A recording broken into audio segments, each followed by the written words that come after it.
കാക്കു ഇന്നെന്താ ഭയങ്കര ഹാപ്പിയിലാണല്ലോ. നമുക്ക് കുറച്ച് കൂന് കിട്ടിയിട്ടുണ്ട്. അപ്പോൾ കൂന് കൊണ്ട് എങ്ങനെയാണ് കറി ഉണ്ടാക്കുക എന്ന് നോക്കാം.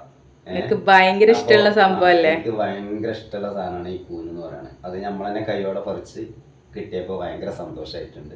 അപ്പോൾ അത് നിങ്ങൾക്കും കാണിച്ചു തരാമെന്ന് വിചാരിച്ചു. അപ്പോൾ നമുക്കിന്ന് ഒരു കൂൻ കറി എങ്ങനെ വെക്കുക എന്നുള്ളത് കാണിക്കാം. ഓക്കെ, അപ്പം ഇതാണല്ലേ നമുക്ക് കിട്ടിയ കൂന്. ഓക്കെ, ഇനിയിപ്പോൾ ഇത് ക്ലീൻ ചെയ്യണത് കാണിച്ചു കൊടുക്കണല്ലേ? അതെ, ഇനി ഇത് നമ്മളെങ്ങനെ ക്ലീൻ ചെയ്യുക എന്നുള്ളത്, ഇതെങ്ങനെയാണ് ക്ലീൻ ചെയ്തെടുക്കണമെന്ന് നമുക്കൊന്ന് കാണിച്ചു കൊടുക്കാം. ഓക്കെ, കുറഞ്ഞ ചൂട്, നല്ല തിളച്ച വെള്ളമല്ല, ഒരു ചെറിയ ചൂടുള്ള വെള്ളത്തിലേക്ക് ഇനി നമ്മൾ എന്ത് ചെയ്യാണ്, കുറച്ച് ഉപ്പ് ഇട്ട് കൊടുക്കുകയാണ്. ഏത് സാധനത്തിലും ഉപ്പും മഞ്ഞളും ഇട്ട് കൊടുക്കുന്നത് നല്ലതാണ്. എന്തെങ്കിലുമൊക്കെ ഉണ്ടെങ്കിൽ പോകാൻ വേണ്ടിയിട്ടാണ് നമ്മളിങ്ങനെ ചെയ്യുന്നത്. കാട്ടുന്ന മലയിൽ നിന്നൊക്കെ കുറച്ച് വരുന്ന സാധനമല്ലേ. അപ്പോൾ നമ്മൾ എന്ത് ചെയ്യുക, ഇതുപോലെ കുറച്ച് മഞ്ഞൾ പൊടി ഉപ്പ് ഇട്ടിട്ട് അതിലേക്ക് എന്ത് ചെയ്യുക, നന്നാക്കിയിടുക. അപ്പോൾ നമ്മളിത് നന്നാക്കുന്നത് ഇങ്ങനെയാണ് കേട്ടോ. ഇതിൻ്റെ ഈ ബാക്ക് സൈഡിൽ നിന്ന് പിടിച്ചിട്ട് ഇങ്ങനെ ചെയ്യുക. പിന്നെ ഈ ഭാഗത്ത് പിന്നെ പോരാത്തുണ്ടെങ്കിൽ ഇതെന്ത് ചെയ്യുക, ഇങ്ങനെ ഒന്ന് ചെത്തി കൊടുക്കുക. മേലത്തെ പാടെടുത്ത് കളയാ. പിന്നെ മുകളിലൊരു പാടുണ്ടാവും. എന്നിട്ട് എന്ത് ചെയ്യും, ഇതുപോലെ ഇതളാക്കിയിട്ട് അതിലിടും. മഞ്ഞൾ വെള്ളത്തിലിട്ടു അല്ലേ? അതെ, ഇങ്ങനെയാണ് നമ്മൾ ചെയ്യണത്. കണ്ടോ, ഇതിങ്ങനെ എടുത്താൽ മതി. അങ്ങനെ എടുത്താൽ തന്നെ ക്ലിയർ ആയി കിട്ടും. ഒന്നും ചെയ്യാല്ല, അത് ഇങ്ങനെ ഇതിൻ്റെ തൊലി ഇങ്ങോട്ട് ചീന്തിപ്പോരും. അപ്പോൾ ഇതാ ഞാനും കാക്കും കൂടിയിട്ട് കൂണ് നന്നാക്കലാണ്. ഏതാണ്ട് ഒരു മണിക്കൂറത്തെ പരിപാടി ഉണ്ടായിരുന്നു. ഇതെല്ലാം ക്ലീൻ ചെയ്ത് കഴിഞ്ഞപ്പോൾക്ക് ഒരുപാട് ടൈം ആയിരുന്നു കേട്ടോ. അപ്പോൾ ഇതാ മഞ്ഞൾ വെള്ളത്തിലാണ് കൂണ് കഴുകിയെടുക്കുന്നത്. ഇങ്ങനെ എടുക്കൽ നല്ലതാണ് കേട്ടോ. നമ്മളെന്ത് പച്ചക്കറി ആണെങ്കിലും മഞ്ഞൾ വെള്ളത്തിൽ കഴുകിയെടുത്ത് കഴിഞ്ഞാൽ നല്ലതായിരിക്കും. അപ്പോൾ ഇതിലേക്കുള്ള തക്കാളി ഇതുപോലെ ഒന്ന് തിളപ്പിച്ചെടുക്കുക കേട്ടോ, ഒന്ന് വാടി കിട്ടാൻ വേണ്ടിയിട്ടാണ്. അപ്പോൾ അതിലേക്കുള്ള ഉള്ളി ഒക്കെ കട്ട് ചെയ്തെടുക്കലാണ്. അപ്പോൾ ഇതിലേക്കുള്ള ഇഞ്ചി, വെളുത്തുള്ളി, ചെറിയുള്ളി, പച്ചമുളക് ഒന്ന് ചതച്ചെടുക്കുക. ഇനിയിപ്പോൾ ഇതാ നേരത്തെ നമ്മൾ ചൂടുവെള്ളത്തിലിട്ട് വാട്ടിയെടുത്ത തക്കാളി ഇതുപോലെ മിക്സിയിലിട്ടിട്ടൊന്ന് പേസ്റ്റ് ആക്കി എടുക്കുക. ഇനിയിപ്പോൾ ഇതാ നമ്മളിത് ഉണ്ടാക്കിയെടുക്കലാണ്. അപ്പോൾ ഇതാ എണ്ണ നല്ലോണം ചൂടായിട്ടുണ്ട്. അതിലേക്ക് കടുക് ഇട്ട് കൊടുത്തിട്ടുണ്ട്. കടുക് നല്ലോണം പൊട്ടിയ ശേഷം അതിലേക്ക് നേരത്തെ നമ്മൾ ചതച്ച് വെച്ച ഇഞ്ചി, വെളുത്തുള്ളി, പച്ചമുളക്, ചെറിയ ഉള്ളി ചതവ് ഇട്ട് കൊടുക്കുക. അതിൻ്റെ ആ ഒരു പച്ചമണം മാറി നല്ല സ്മെല്ല് വരുന്നത് വരെ അതൊന്ന് മൂപ്പിച്ചെടുക്കുക. എന്നിട്ട് അതിലേക്ക് വലിയ ഉള്ളി ഇട്ട് കൊടുക്കുക. വലിയ ഉള്ളി അത്യാവശ്യം കുറച്ച് വാടി കിട്ടണം, അതുവരെ ഒന്ന് വാട്ടിയെടുക്കുക.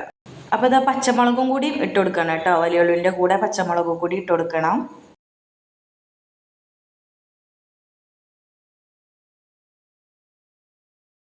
അപ്പോൾ ഇതാ ഉള്ളി നല്ലോണം വാടിയിട്ടുണ്ട്. ഇനി അതിലേക്കുള്ള മസാലകൾ ഇട്ട് കൊടുക്കുക. മഞ്ഞൾപ്പൊടി, മുളക് പൊടി, മല്ലിപ്പൊടി, അതുപോലെ തന്നെ ആവശ്യമായിട്ടുള്ള ഉപ്പും കൂടി ഇട്ട് കൊടുത്തിട്ട് നല്ലോണം ഈ ഒരു മസാല നല്ലോണം എണ്ണയിൽ വാട്ടിയെടുക്കുക. പിന്നെ കളർ ആവശ്യമുണ്ടെങ്കിൽ കാശ്മീരി ഇട്ട് കൊടുക്കുക കേട്ടോ. ഇനിയിപ്പോൾ ഇതാ നേരത്തെ നമ്മൾ തക്കാളി പേസ്റ്റ് ആക്കിയിട്ടുണ്ടായിരുന്നു. ആ ഒരു തക്കാളി ഇതിലേക്ക് ഇട്ട് കൊടുക്കുക. അപ്പോൾ ഇതാ ഇനിയിപ്പോൾ ഇതിലേക്ക് കുറച്ച് വെള്ളം കൂടിയും ഒഴിച്ചു കൊടുക്കുന്നുണ്ട്. കൂന് വേവാനുള്ള വെള്ളമാണ് കേട്ടോ. കുറച്ച് വെള്ളം ഒഴിച്ചു കൊടുക്കുക. അത്യാവശ്യം ഗ്രേവി വേണമെന്നുണ്ടെങ്കിൽ ഈ ഒരു ഗ്രേവിയും ഇതിൽ ഉണ്ടാവും കേട്ടോ. കുറച്ച് വെള്ളം ഒഴിച്ചു കൊടുത്തിട്ടുണ്ട്. ഇനി അതിലേക്ക് ജീരകം, ചെറിയ ജീരകം പൊടിച്ചത് കുറച്ചിട്ട് കൊടുക്കുക. അതിൻ്റെ ഒരു ചെറിയൊരു ഫ്ലേവർ കിട്ടാൻ വേണ്ടിയിട്ടാണ് വളരെ കുറച്ചിട്ട് കൊടുക്കുക. അപ്പോൾ ഇതാ കളറ് തീരെ എല്ലാം തോന്നി. അപ്പോൾ നമ്മൾ കുറച്ച് കാശ്മീരി പൗഡർ ഇട്ട് കൊടുക്കുന്നുണ്ട്. അതുപോലെ തന്നെ കുരുമുളക് പൊടിയും ഇട്ട് കൊടുക്കുക. അപ്പോൾ നമ്മളെ മസാല ഇവിടെ റെഡി ആയിട്ടുണ്ട്. ഇനി ഇതിലേക്ക് കൂനിട്ട് കൊടുക്കുക.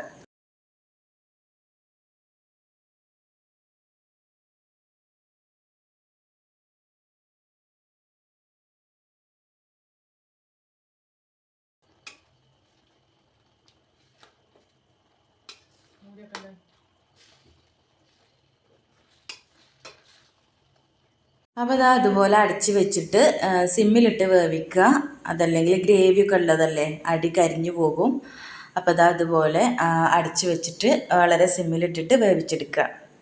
അപ്പോൾ ഇതാ നമ്മുടെ കൂണ് ഇവിടെ നല്ലോണം കുക്കായിട്ടുണ്ട് കേട്ടോ. നല്ലോണം അതിലത്തെ വെള്ളമൊക്കെ വറ്റി അടിപൊളിയായിട്ട് വെന്തിട്ടുണ്ട്.